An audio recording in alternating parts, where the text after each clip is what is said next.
level the ground, get a piece of 2x4 that's almost the distance. Use your eye, squint one eye, look down the edge, look down the edge. Use the straightest edge, that's the straightest edge for me. Actually, wasn't using the straightest edge.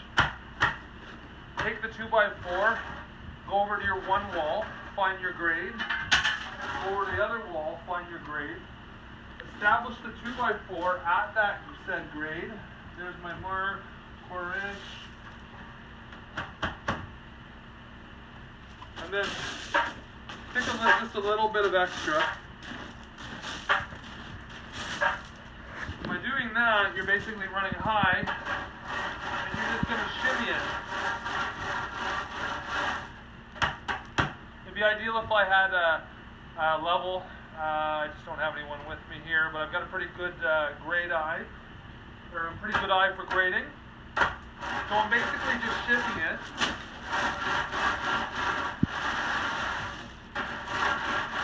Once you get too much excess,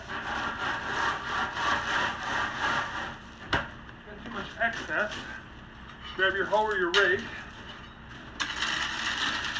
Instead of trying to cut into the grade, try to start with the grade and just feather it along. This is going to save you a lot of time, because then you're going to be kind of almost setting the grade, and then you're just finite setting the grade after. So I'm basically just using that hoe, holding my arms at grade and carrying the same consistency versus pulling into the grade. You're basically just feathering the grade.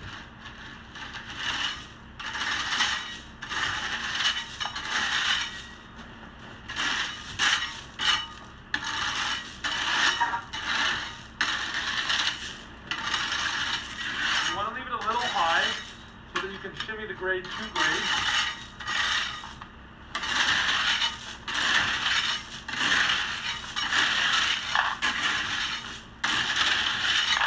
Now I'm starting to get into an area where I don't know what my grade is. So the best thing for me to do is to come over here, pick that grade in the corner, figure out where that grade is. That's too high, so I've got a high spot there. So I'll come back to this grade.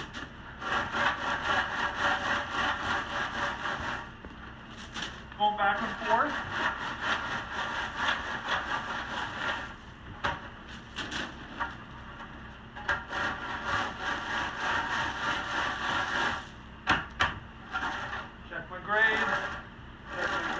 Check my grade. It's too high. So I know I got a high section in here. Now if you're using a bigger area, say you had a 30-foot area, then what I would do is I would take a bunch of very straight 2x4s, sink them into the ground at say 12 to 15 feet. You're probably not likely to get a perfectly straight 15-footer. But you're definitely likely to get a perfectly straight 10-footer or a 12-footer, 2x4 or 2x6. Look for a perfect one. If you leave it in the sun, it's going to twist. So you want to get something that's pretty dry and pretty straight already. Kiln dried fir would be good because kiln dried is already dried and then recut.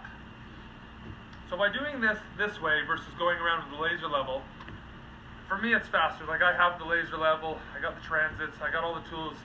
But in a small area like this, like if I wasn't sidetracked, I probably could get, when it's close to grade, I could probably get this totally level and flat within 25 minutes.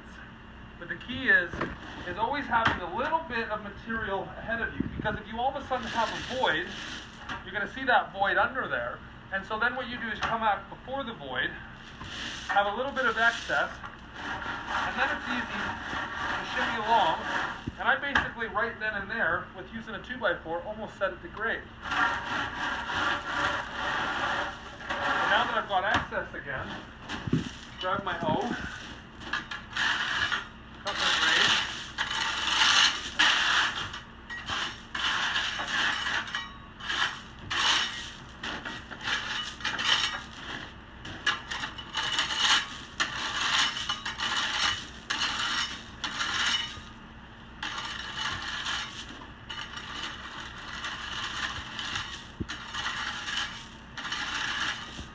Why I use a 3/4 inch fractured is I don't need to go over this with a compactor again after. I can just walk around and jump up and down a little bit. It's only going to have about a 2 or 3% variance in compaction. Probably not even that. Probably get, just dropping it in the ground, I'm going to get 95% compaction, which is structural compaction. Another good thing about doing it with 3/4 inch rock is you save the compaction. It's ideal to send a small packer over after, not 100% needed. I've built houses on just by track pack. But the 3/4 inch fracture really grades really nicely. It doesn't have where it'll push away, so whatever grade you set it with, it's good. And if you got something sticking up a bit, it's easy to pound it down a bit. So that's a little bit of shimmy. I usually go wide legs so I can get over and get bent down.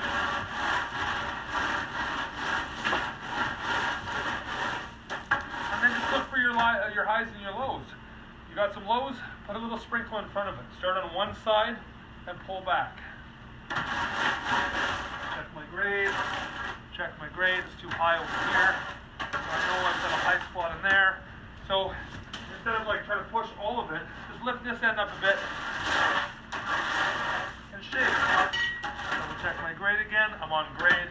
Sometimes it's just one stone holding you up. So you want to take all the opportunity you can. Take all the opportunity you can to get it as tight graded as possible. When you're dealing with a slab prep grade, gravel's cheap. Concrete over on this island is $300 a yard, $14 a yard. Every inch counts. It makes a huge difference. Normally I would pour a 4-inch slab in a house, a 3-inch slab, or in a garage. If it's a commercial garage, I'd probably go 6 to 8 inches.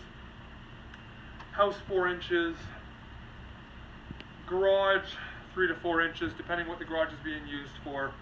Something like in here, I'm probably just going to go 2.5 inches because if I ever want to chip into the concrete again, add some more stuff, I really don't want to go through 4 inches. There's no weight in here. I'm probably just going to put one sheet of mesh for steel mesh in here. It's not really needed. The one sure thing about concrete is it always cracks. So if I'm trying to prevent the concrete from cracking, it's going to crack anyways. And do I really care in a shed? Probably not. So make your decisions when you're constructing wisely, and make the decisions based on what is better for the future plan. If you try to make the future plan more of an engaging conversation in the beginning, you can avoid a lot of things. In the beginning, I looked backwards, and I should have probably put concrete poured up 18 inches in the doorway. It would have been simpler to do it then, but I was thinking a different thought process. I was worried about other elevations, and I missed that one step. Well, the difference between having concrete in the front here is that I could expose the entire area up front here, and nothing would jeopardize the concrete slab was in here. But if I have a concrete slab in here, but don't pour this center section up to height, and I had to dig and had an issue with something out front here, that would restrict me from the ability to dig up against the slab, because then in turn I could undermine the slab. Thank you for contacting us at Rainflower Farms, and have a wonderful night.